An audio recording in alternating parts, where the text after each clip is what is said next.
This is Change Your Mindset Podcast, the podcast that helps change your life by helping change the mindset of the 99% into the 1% mindset. Here's your host, Adrian Gomez.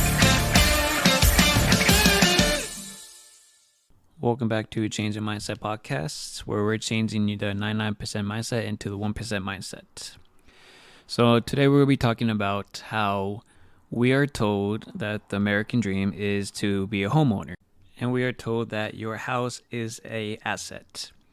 Technically, it's not an asset, it's a liability. And obviously, yes, your house you can pass down from generation to generation, but we're told that your house is an asset, which is technically not true.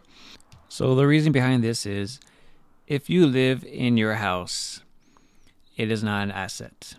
If you own a house and you rent it out, then that is an asset.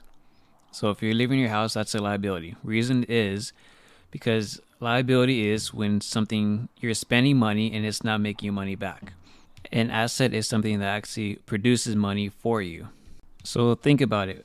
If you're living in your house, it's a liability because you're paying mortgage. You have to fix certain things, whether it's painting or maintenance, lawn, whatever it is. You're constantly spending money into your house. It's not producing you any money. So it's not an asset if you're constantly putting more and more money into it and it's not making you any money. So if you do the opposite, if you're renting it out, obviously if you have people that are living there and you're renting out, that's producing money for you. So eventually, if you get the mortgage and obviously the people that are renting it are paying for your mortgage and you're probably making extra money, that's going to be cash flow. So now your house is an asset because now it's producing you money.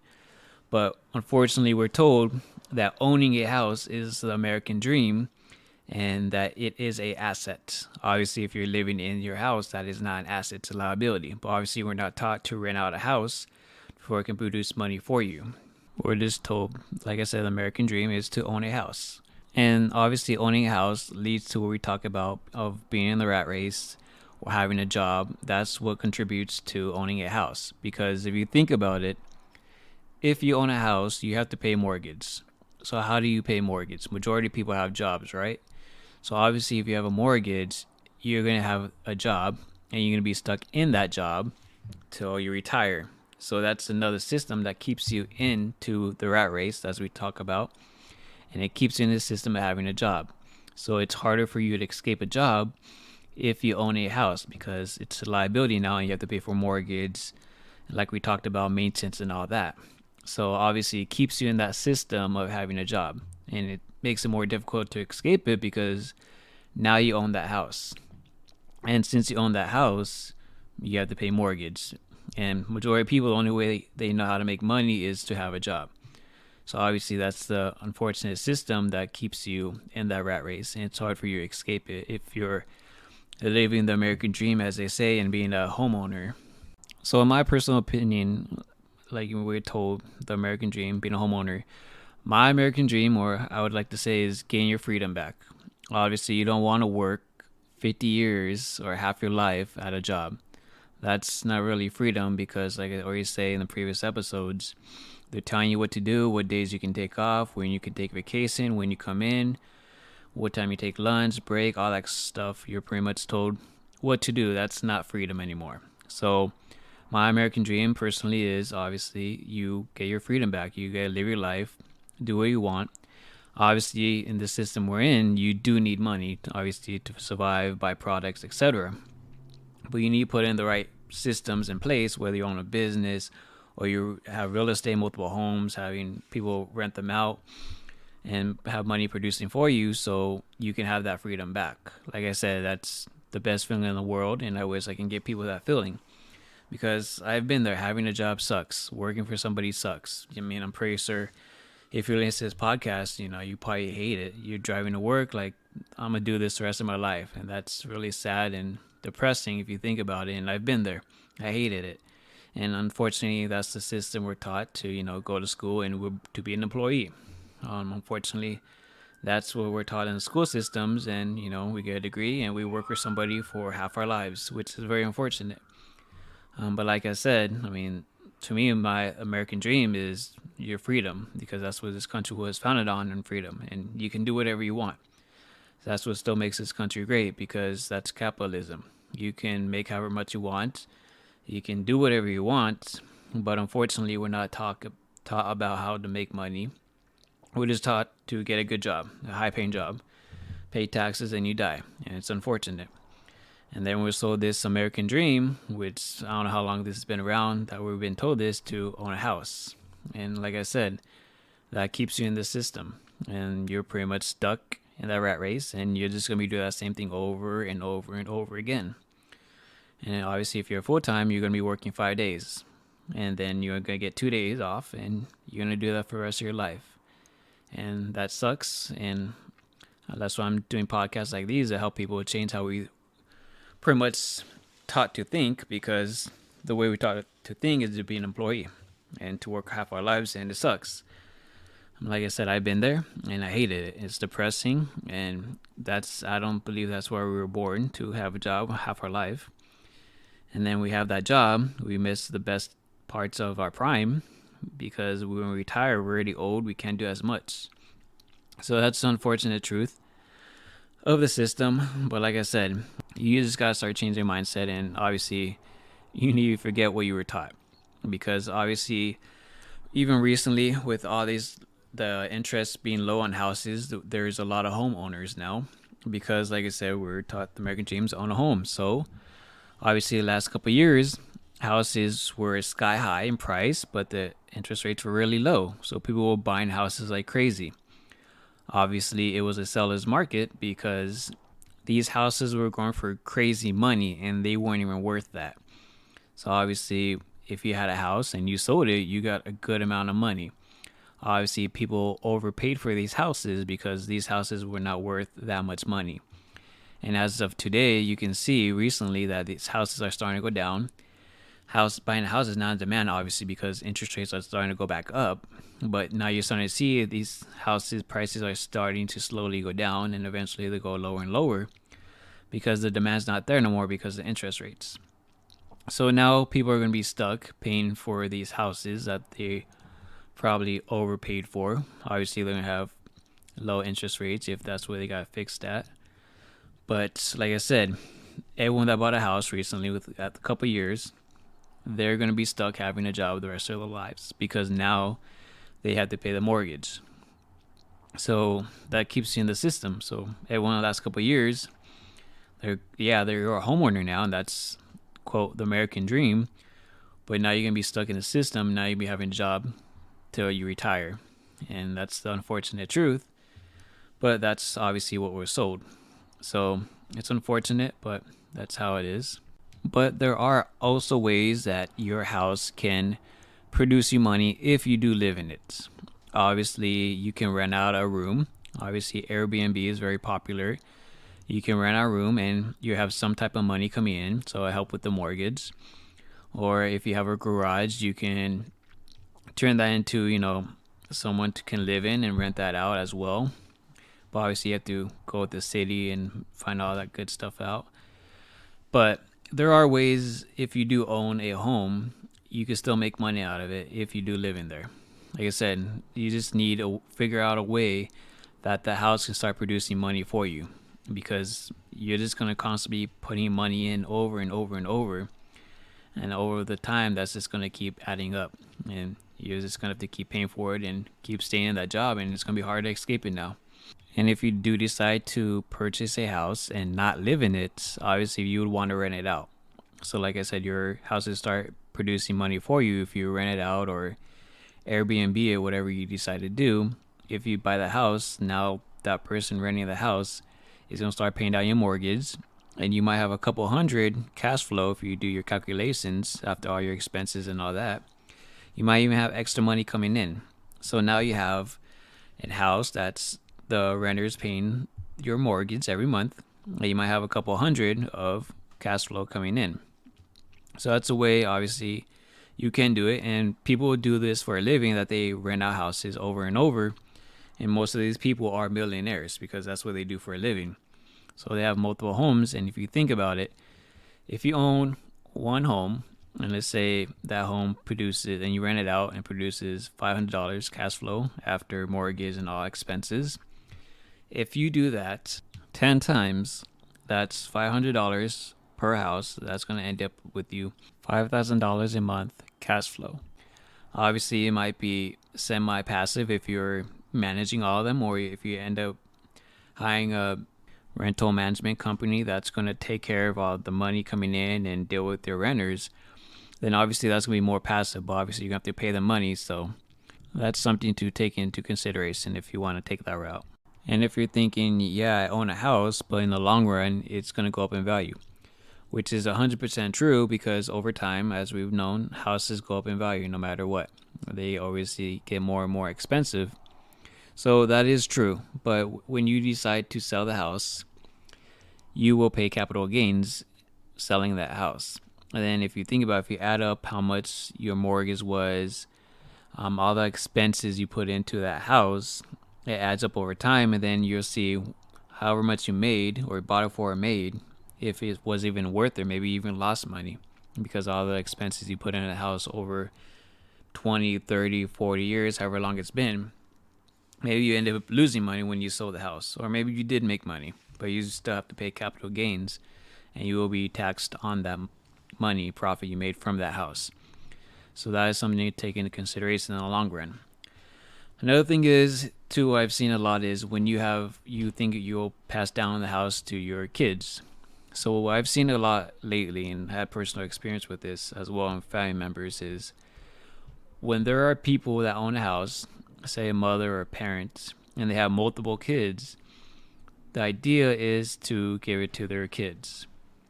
So when that family member passes away, the mother or father, or both of them pass away, and there are multiple kids, majority of the time, they will not keep the house. Obviously, since there's multiple kids, one kid's not going to stay in the house while the others, don't get the house. What I've seen personally myself and seen from others is they end up selling the house and they split the money however they decide, obviously among each other. So that is also something to take into consideration if you plan on, obviously, passing it down to your kids. And if you have multiple kids, obviously you have one kid, it's going to go to that one kid, and obviously you can keep it in the family. But if you have multiple kids, you obviously don't want them arguing over the house and ruining, their relationship with each other. But majority of the time, they're just going to end up selling the house and they're just going to split the money. So passing it down from generation to generation is obviously ideal, but will it happen? Yes and no. That's totally up to the family.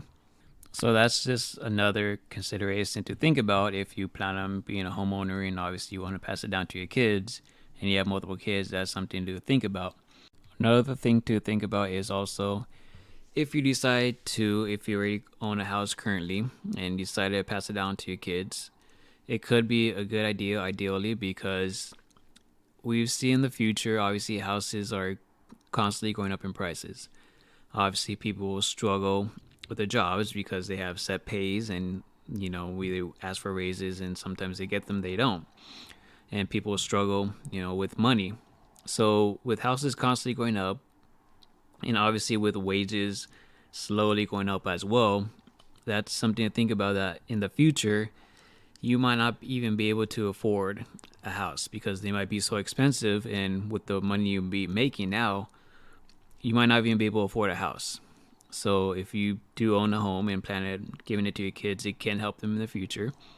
Or if they decide to rent it out, and that can give another source of income for them. So now they're having some passive income, so that could help them if they have a job or they're struggling and need money. They can rent out other rooms and stuff like that while they live in the house, and that can help them financially as well. But since houses are going to constantly go up over year and maybe 10 years, 20 years, houses might be in, who knows, millions, something crazy. It might be impossible to own a home. And if you think about it nowadays, there's a lot of corporations that are buying homes, and obviously that's for investment purposes. So you see like BlackRock, they're buying up houses like crazy. Obviously it will be hard to be a homeowner in the future because houses are expensive, and with all these corporations buying all these houses, it will be difficult. So obviously, if you do own a home, obviously you could, like I said, live in it, but you're gonna be stuck in that rat race. You will be paying mortgage and all that stuff, or you can rent it, still own that home and rent it out, like we talked about, and have money coming in as passive money, and your renter just keep paying off your mortgage for you while you, I don't know, you rent somewhere else, or maybe you have another home, or whatever it may be. Or like I said, you could just live in that home, and you can rent out a couple rooms, or you can turn your garage into another room and rent that out. You can Airbnb it. There are multiple ways you can make money with your home, but just living in your home on that is a big liability. It's not the American dream to have an asset of having a house, because it's just constantly costing you money over and over and over, and that's going to be pretty much forever, because we do know houses deteriorate over time, and you do have to obviously fix them up, and it does cost a lot of money. You have to fix the roofing, painting, whatever it may be. It lawns, everything adds up, and it gets pretty expensive over time. And like I said, you're going to be stuck with that job because you need to pay off all these expenses. So like I said, there's opportunity you can do, whether you decide to rent it out or whatever it may be. But like I said, in the future, it could be pretty hard for your kids, or in the future, to own a home, because it might be nearly impossible with the wages are nowadays, and they hardly won't even go up that much to even be a homeowner. So if you do decide to pass it down to them, that can be helpful. But so with all these corporations buying all these homes, majority of the time, that idea of owning a home will probably be dead. And if we go into the mindset, obviously the 991% mindset I always talk about on this podcast, the 99% people obviously are taught to be homeowners. Obviously, that's the American dream, like we always say, or told. And if 99% of people are homeowners, that 1% majority of the time aren't homeowners. Obviously, they do own homes, but they have multiple homes and they rent it out. And that's how they become wealthy, because they have money coming in every month. So if you think about it, the 1% don't just have one home, and obviously they just don't keep that home and just live in it because it's costing them money. So they need to figure out a way to produce money out that home, or they can have multiple homes. Say they own like 10 homes or 5 homes, and all that passive income pays for maybe that one house that they currently live in. So now that mortgage is pretty much free because the other renters are paying for that single house that they live in. So that's how the 1% mindset thinks. But obviously, we're never taught any of this, as always, in school, which is very unfortunate. But that's just the two sides of it. Being a homeowner and obviously, renting it out. So that's the 99% mindset and obviously the 1% mindset. Completely opposites. 99% mindset of owning a home, like we talked about, keeps you in the rat race, keeps you having a job. You work your whole life to pay mortgage, pay for expenses for that one single house that you plan on living in for the rest of your life. Maybe pass it down, or maybe you just decide to sell it in the future if you don't have kids. Whatever you decide to do. And obviously with that 1% mindset, obviously, like we just talked about, they don't live in one house. They're just going to constantly buy multiple homes, or like these corporate companies, they're just going to own multiple homes and have money producing for them nonstop over and over. And if you think about it, these people, the 1%, or even basically corporate companies, if they own all these homes, if you think about it, there will be less homes for you to buy, or for you to rent out. Obviously, you want to make money, so you'd want to rent it out. Or if you decide to own, totally up to you. If all these people, the 1% in corporate companies, start owning all these houses, like we talked about, their demand will be less and less, because they're starting to buy all these houses, and you would just end up staying and being a renter, because one, you, like we just talked about, your house will be way too expensive, and you might not be able to afford any homes with the wages you make. And two, maybe they make more houses, maybe they don't, depending on supplies, the states, whatever it may be. Maybe they do, maybe they don't. So maybe you have less a chance of buying a new home if they're not making any more. Or, like you said, if they're making new homes, these big corporate companies or these rich people just going to buy them wherever they go on the market. Because one, they might be too expensive, and obviously they have the money because they have all these properties already. And two, if you're stuck having a job, you probably won't be able to afford that house. So those are two big differences to think about. Like we always say, you got to start thinking like the 1%. You have to change your mindset. You have to forget how you're taught to think, because the way you taught you think keeps you poor. And it's the unfortunate truth, but that's just how it is. So you have to start thinking like the 1%. When you start thinking like the 1% of the people that are filthy rich, and like I've done, I'd study them, you start realizing what they do. And obviously we're not taught any of this.